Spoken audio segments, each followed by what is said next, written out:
Hey guys, just here chilling with my dad. We're heading down to the country to visit some other family members. Dad, say hi to the people. There he is. He's a little shy, a little camera shy, but we're in Montego Bay and we're heading down to Westmoreland to visit some family. Hopefully on the way we'll make a few stops, see how things are, give you a little view of the scenery up in the hills and the countrysides of Jamaica.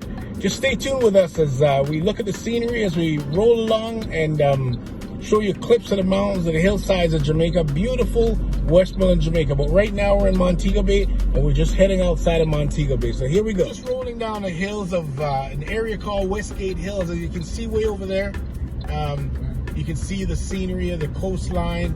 We're just going to be heading right down to the flats.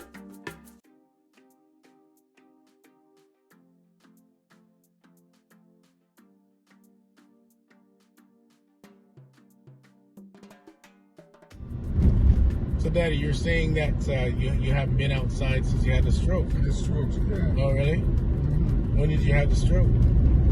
You remember when? I believe. Friday. I believe it was in January though when you had. Yeah, it was in January. You were hospitalized.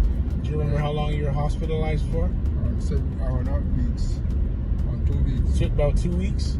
Yeah, that must have been because that was quite stressful on all of us, knowing that you had the stroke and knowing that we couldn't see you because of the COVID lockdown. They said me pick up some medication. Mm-hmm. You went to pick up medication? By the pharmacy?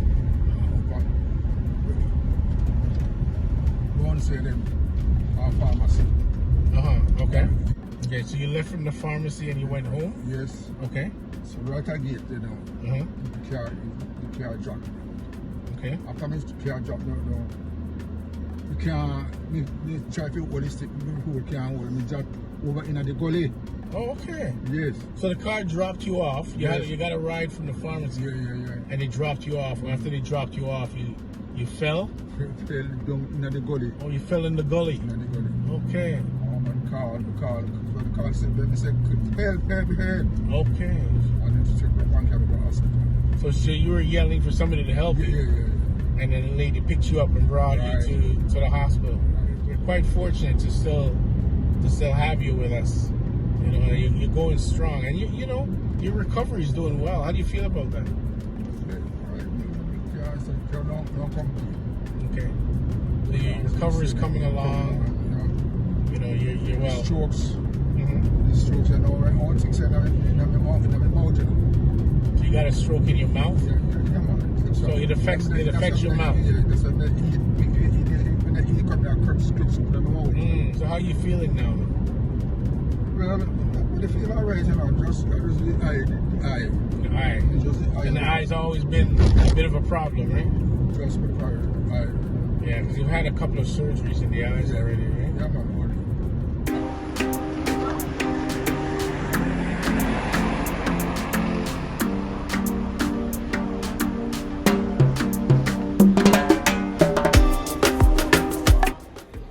Right now, guys, I'm up in the hills of Westmoreland and standing in front of the famous Border Jerk Center, and it's absolutely amazing. There's a whole lot of people here just enjoying themselves, having some wonderful jerk pork, jerk chicken, festival, breadfruit, roast yam, you name it. They've got it all here. So I'm going to be going around and taking you and showing you how this wonderful jerk is prepared, how it's made, and show you the meat right on the grill.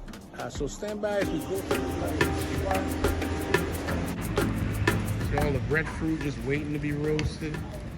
We've got all the fire as they get ready to put the food on the grill to get the fire pit going. And the fire pit is just smoldering with pimento wood. Delicious pimento wood, which adds its unique flavor to the jerk of Jamaica. Check that out. There are some breadfruit there, the ones that are already roasted and ready to go. So we've got to peel those and get them plated. As you see the jerk chicken on the grill. We got beyond cooked. Straight up. When you get some charge, some right line, please. All jerk and ready to go. Look at that. flavors just soaking into that wonderful chicken, all that pimento wood, all that flavor. Ever so popular Piranha jerk seasonings. Check that out. On the other side, jerk pork. We get that going, guys. It's just absolutely scrumptious. Take a look at that. The beautiful colors, suckling, juicy pig, looking wonderful. So don't forget, when you're in the hills of Westmoreland, Jamaica, you've got to make it a point to visit the Border Jerk Center, as we've got all the delicious jerk you ever want to taste. Flavors of Jamaica. What we got here today, sir? Cow skin with sweet chicken food. Ah, cow skin with chicken. Get any better than that, guys. We call that some serious ancestral food.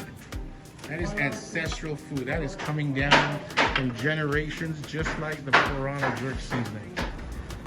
You get the smoking wood, pimento wood, all loaded into the children. Here we go, guys. It's going to be loaded in, and that's what creates all that delicious smoky flavor. Each time the wood burns out, this gentleman will go back and put it in. Look at that. Everything is just marble-like smoldering. And that pork and jerk chicken, ever so slowly, just takes its time until it gets to its delicious state. That is amazing. So check us out, the delicious food we got here, guys. We've got some jerk chicken. Check this out, we've got some jerk pork over here, all courtesy of Border Jerk. We've got some fried plantain here and some breadfruit, fried breadfruit as well. We've got some plantain, or some vegetables rather, in the bag there. Quite an array of different sauces, spicy as well as mild, and we're gonna be taking part and we're gonna be loving it. And this is a mango passion fruit, natural juice with a splash of ginger. I can taste that little spiciness of the ginger. But let me tell you something, this food just looks absolutely delicious. You can taste that char, you can taste that flavor, that deep and rooted Piranha jerk seasoning just soaking itself in.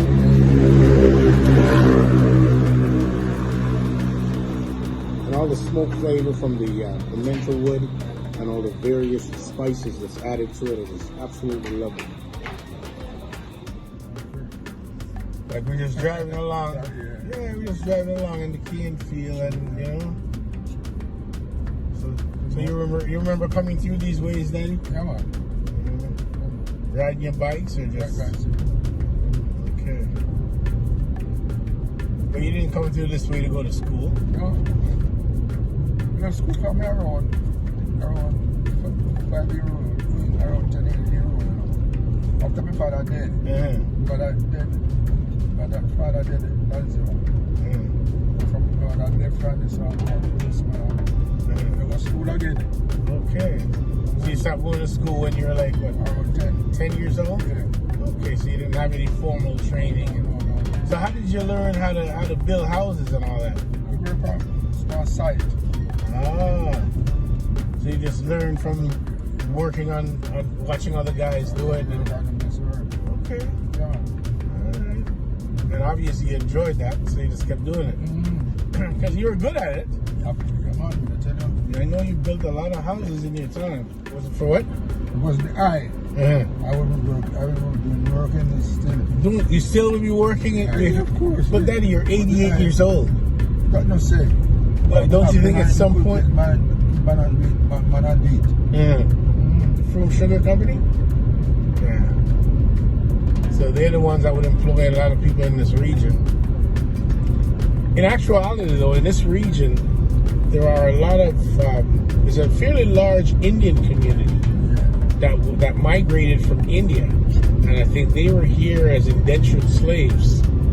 And I think primarily because of the sugar factory, there's quite a population in this region.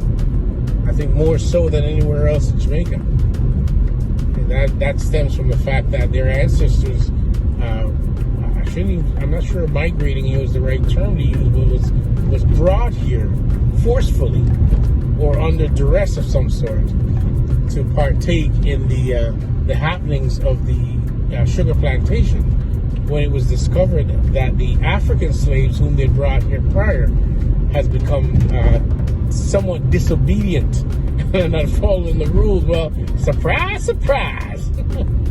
So they started to form a rebellion, became rebellious, and so they brought in these indentured slaves from India to do the work. And as a result, the large Indian community here stems from their ancestors having brought here. So it's a kind of a mixed bag of tricks down here in Westmoreland. You're talking generations of generations, right? Check out Daddy. Daddy Wagwan. Yeah? Say something to the camera, Daddy. Say Wagwan, Daddy. Yeah? Say hi to the camera. What's the camera? Camera. The camera likes you, Daddy. The cars roll by for a little street like this. Yeah? And check out Chanel. That's Chanel right there. That's Chris's little princess Chanel. It's real countryside, you know.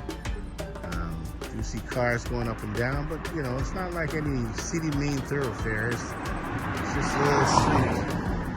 And we're gonna take a walk in the backyard. You see on the just on the border of the land there, the land marker is just laced with coconut trees.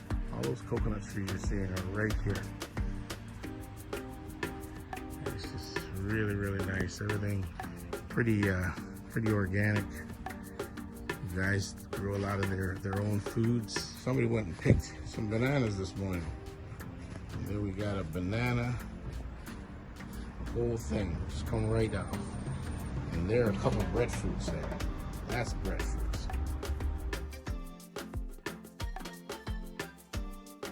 Had a wonderful visit. It was quite a surprise to my dad when I came down to visit with him. Having not seen him for over a year and a half during this whole virus situation. So it's been a phenomenal visit thus far. Myself and Daddy and Chris have been touring around, driving around the island, seeing various places, you know, visiting with other family members, just having one heck of a time. And let me tell you, it's been an absolute pleasure. The journey continues. Right now I'm down in Westmoreland just hanging out with my cousin Chris, and we're planning to take a trip to the river today. So at some point you're going to be seeing our tour of the river and enjoying the nature of Jamaica and all that it has to provide. And, you know, the journey continues. I hope you guys continue to roll with us. I think we'll conclude right there for part 1. Stay tuned for part 2 as we continue to watch Nino and George on their adventures as they take Jamaica.